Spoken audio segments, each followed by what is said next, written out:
Yurdumyzda atçylyk pudugyny ösdürmek, şöhratly atşynatlaryň taryhyň dowamyna döreden asyrly ýörelgelerini döwrewap ýagdaýda dowam etmek meselelerine möhüm ünserliýe.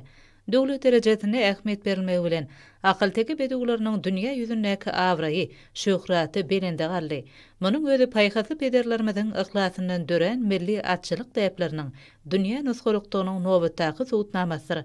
Yurdumyzyň we halkymyzyň durmuşyna möhüm ähmiýeti bolan şanly waka münasibetli guralan hoşallyk maslahatyna akyl-teki atçylyk sunugatynyň we atlary bedemek täpleriniň UNESCO-nyň adamzadyň madde meden mirasynyň görnükli nusgalarynyň sanawyna goşulmagynyň gahrman arkadagymyzyň başyny başlan beýik maksatlarynyň arkadagy gahrman serdarymyz tarapyndan üstünlükli amala aşyrylýanynyň netijesi ynykdarly. Birleşen Milletler Guramasynyň bilim, ilim ve medeniyet meseleleri boyunca ýöreteleşdirilen edarasy bolan UNESCO-nyň maddi medeni mirasy goramak boyunca hökümdara komitetiniň nowatdaky 18-nji mejlisi öz işine başlady.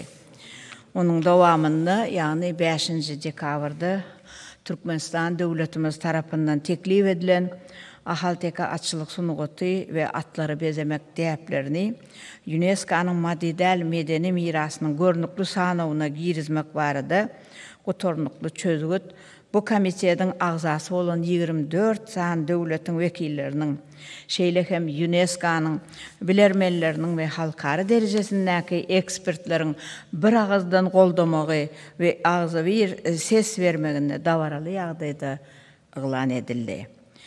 Yine bu hoş havar elbette şol wagtyň özünde ýyldyrym çaltlygynda dünýä ýüzüne ýaýrady we ahalteka atlarymyzyň 100 miňlerçe hem ýurdumyzda hem onuň çäklerinden daşardak muştoklarynyň kalbyny galkındyrdy, buýsunçlaryny artdyrdy. Yine şeýle ajaýyp pursatda men hem bu şatlykly hoş havar bilen gahrman arkadamyzy, arkadagy gahrman serdarymyzy, ähli türkmen halkyny, siziň hemmäňizi tüýsürekden gutlaýaryn. Dünýäde iň owadan, iň ýuruk, iň akylly bedew diýip ikrar edilen ahalteka atlarynyň şuňky gün ýeten bu belent derejesi ilkinji nowatda gahrman arkadamyzyň ençeme ýyllaryň dowamynda milli atçylyk ulgamyny östürmek babatynda alyp baran irgensiz işleriniň atlarymyz baradaky aladalarynyň tükönüksiz tagallalarynyň beren bol miweleri we netijeleridir. Bugün ahalteka atlarymyzyň UNESCO-da eýilen orny, gahrman arkadamyzyň, arkadagy gahrman serdarymyzyň ata-babalarymyzdan miras galan 5000 ýyllyk taryhy bolan atçylyk sunugatynyň dünýä derejesindäki mertebesini has hem beýgeltmek ugrunda hemmämize görkezýän nusgalarlyk görüldesiniň şahsy goşandynyň çekýän irgensiz zähmetiniň netijesinde gazanlan iň beýik ýeňşidir. Şu ajaýyp pursatda gahrman arkadamyzy, arkadagy gahrman serdarymyz, hormatly prezidentimize ýene-de bir gezek ahalteka atçylyk sunugatymyzy ähli halk gymmatlyklaryna öwrümek babatynda görkezden nusgalyk görüldesi üçin tüýsürekden alkyşlarymyzy aýdýarys. Oy milli mirasymyzy öwrenmäge, olaryň ähmiýetini dünýä ýaýmagy, giň mümkinçilikleri döredip berýän gahrman arkadamyzyň şeýle asylly ýörelgeleriň müdimligini üpçün edýän arkadagy serdarymyzyň janlary sag, ömürleri uzak bilen başları aman bolsun, döwletli işleri el madama üstünlükleri hem de rowaşlyklara beslesin. Şuun Türkmeniň ahalteka atlaryna seyitläp, olary beslep, bedep diňe Türkmen halkyna däl, ýeriň ýüzüne ýyl goýan adamlar öz boýuna galýar. Biziň häzirki büýsanyp, şatlanyp oturan akademiyamyzyň adyny, aba anaýyň adyny nämşip şol akademiýa dakylýar. Biziň gerimizi bedep duran Yanardağ diýen atymyzyň owadanlykda bedenşini görende şol atlaryň teýinne aba anaýyň Usluçay diýen atynyň uğrundan gaýdýar. At seyitlemek bir başga, at çapmak bir başga, at döretmek bir başga. Magtumly atamyz aýdýar.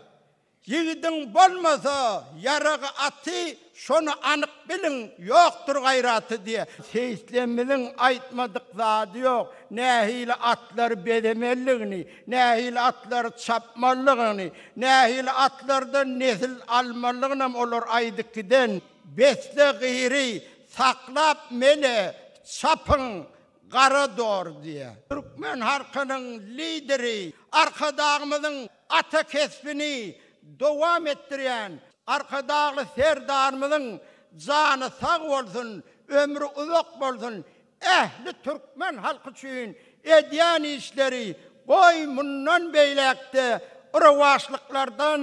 ıravaşlıklara vetlensin. Matlaatda dinlenilen çıkışlarda belirlenilişi ýaly. Ahylteki bedegleriniň çeperkesi we halkymyzyň döreçilik dünýäsini öz beýanyny tapýar.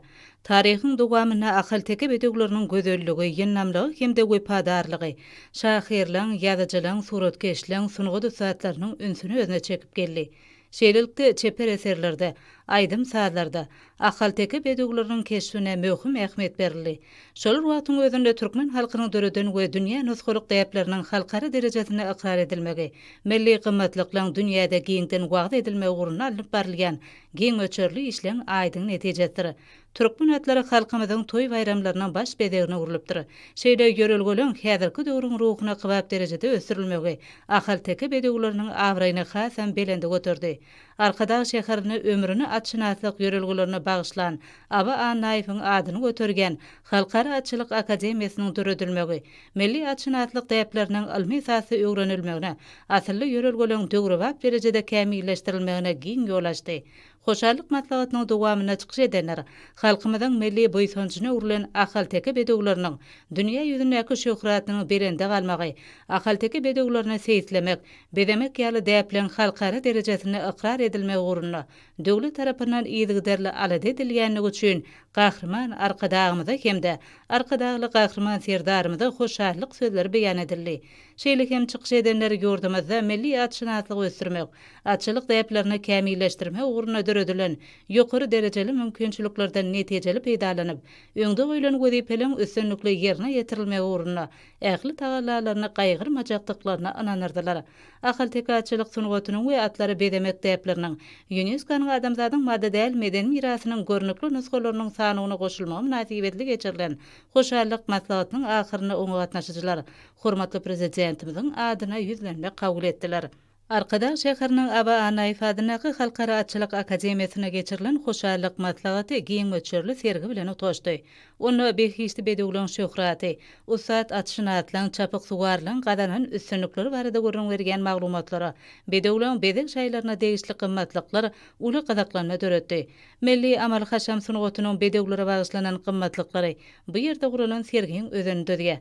Aýratynam gahrman arkadağymyzyň zehininden dören we şöhratly ahylteki bedeglerine bagyşlanan kitaplary sergide aýratyn orny elýär.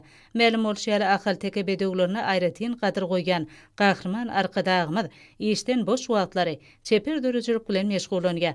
Ahylteki bedegleri milli atşynatlyk we paýhatly pederlerimiziň dünýä nusgulyk atçylyk desurlary gahrman arkadağymyzyň dörediýän eserlerini aýratyn orny elýär.